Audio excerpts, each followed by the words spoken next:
Yo les amis, bienvenue sur la chaîne des passionnés de foot africain. Imaginez le scénario. Les Lions de la Teranga dominent leur groupe à la CN 2025, invaincus, premiers avec autorité, et boum. Des rumeurs vicieuses explosent partout. Tensions entre la fédération sénégalaise et le coach Pape Thiaw, fuite de Compos, désaccords en coulisses. À 48 heures d'un huitième de finale décisif contre le Soudan ce samedi 3 janvier, la FSF sort du silence et flingue ses fake news en un communiqué ultra ferme. Aujourd'hui, on décortique tout. Les faits réels basés sur les dernières infos, les performances solides des Lions, pourquoi ces rumeurs sont du vent, et comment l'équipe est plus unie que jamais pour viser un deuxième titre. Si vous kiffez la Teranga, likez direct, abonnez-vous et activez la cloche, on va vibrer ensemble jusqu'à la finale le 18 janvier. C'est parti! Les gars, on attaque fort avec le cœur du buzz. Le 1er janvier 2026, depuis Tanger, la Fédération sénégalaise de football, FSF, lâche un communiqué qui ne fait pas dans la dentelle. Il dénonce avec regret la persistance de certaines rumeurs et informations distillées par une partie de la presse, tendant à faire croire à l'existence d'une situation conflictuelle ou de tension latente entre l'instance fédérale et l'entraîneur national. Clair et net, ces allégations sont dénuées de tout fondement et visent seulement à déstabiliser la dynamique positive de notre équipe nationale en pleine compétition. Quelle rumeur exactement ? On parle d'une supposée frustration de Pape Thiaw après la fuite de la composition contre le Bénin. Un média proche de la FSF l'aurait publié des heures avant le match. Des bruits aussi sur des désaccords avant la CN, liste des joueurs, contraintes budgétaires CAF, voire un clash sur le nombre de convoqués. Thiaw voulait plus, la FSF limitait. Mais la FSF balaie tout, ces polémiques sont extérieures, pas de la tanière. Et ils enfoncent le clou sur les relations. Au-delà des relations strictement professionnelles et hiérarchiques, le président de la FSF, Abdoulaye Fall, entretient des liens extrêmement cordiaux et fraternels avec le sélectionneur national et tous les membres de l'encadrement technique. Synergie totale, respect mutuel, vision commune. Pape Thiaw, nommé en octobre 2024 après Aliou Cissé, est en parfaite intelligence avec la Fédé. C'est un appel à l'union sacrée, l'heure n'est ni à la polémique stérile ni à la division. Toutes les énergies doivent être focalisées vers un seul objectif, accompagner nos Lions vers la victoire finale. Franchement, à 2 jours du match contre le Soudan, ce communiqué tombe à pic pour couper l'herbe sous le pied des déstabilisateurs.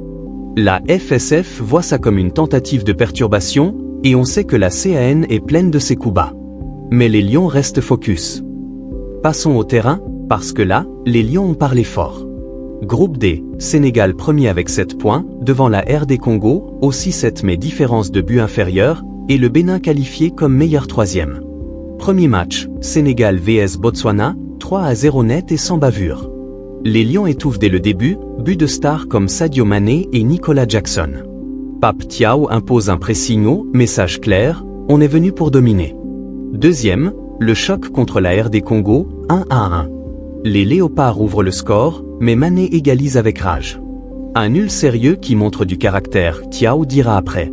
On a géré la pression, objectif phase de groupe atteint. Et la cerise, Bénin vs Sénégal, 0-3 malgré l'expulsion de Kalidou Koulibaly. But d'Abdoulaye Seck, un autre, peut-être Diallo ou Ndiaye sur penalty, et Chérif Ndiaye. Même à 10, les Lions contrôlent et finissent premiers grâce à la meilleure différence de but. Stat global, 7 buts marqués, 1 encaissé, 1 vaincu. Attaque fluide avec Mané, Jackson, Iliman Ndiaye, milieu solide, Pape Matar Sarr, Idrissa Gueye, défense impitoyable malgré l'absence forcée de Koulibaly en 8e, suspendu. Pape Thiaw, pour sa première CN comme boss, a fait des choix payants. Intégration de jeunes comme Ibrahima Mbaye, 17 ans, PSG, rotations intelligentes. Il prône l'humilité. On assume le statut de favori, mais chaque match se gagne sur le terrain. Comparé aux autres, Nigeria et Algérie à 9 points, Maroc haute solide, mais le Sénégal a cette cohésion de champion 2021. Mais pourquoi ces fake news maintenant ? Timing suspect, juste après la phase de groupe, avant les 8e. Des médias relaient des fuites pour du buzz, ou pire, pour déstabiliser un favori. Rappel, avant la CN, rumeur sur la liste, Thiaw vs FSF sur le nombre de joueurs, réglé depuis. La FSF insiste, tout vient de l'extérieur. Pas de tension interne, au contraire, lien fraternel entre Abdoulaye Fall et Pape Thiaw. Le coach reste zen en conf, focus sur le terrain. C'est l'esprit Teranga, unité contre les divisions. Souvenez-vous 2021, c'est le bloc qui a battu l'Égypte en finale. Aujourd'hui, avec un effectif XXL, Mané, Koulibaly, même suspendu, Mendy, Sarr, les Lions sont prêts. La FSF appelle à la mobilisation générale du peuple sénégalais. De Dakar à la diaspora, on rugit ensemble. Et pour le Soudan, une équipe surprise, qualifiée comme meilleure troisième sans marquer beaucoup, but contre leur camp adverse. Mais vigilance, première knock-out depuis longtemps, motivée. Sans Koulibaly, la défense ajustera, mais avec Niakate, Jacob, c'est solide.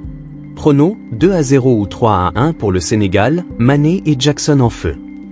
Voilà les amis, la vérité sur cette affaire. Fake news balayée, Lyon unis et affûtés pour les 8e ce samedi à 17h à Tanger. La CN 2025 est lancée, et le Sénégal vise la 2e étoile. Qu'en pensez-vous? Tension réelle ou pur buzz pour clic? Commentez below, partagez la vidéo pour soutenir les Lions, et on se retrouve pour le débrief post-match. Allez les Teranga Lions. Union sacrée, on va tout casser. Peace.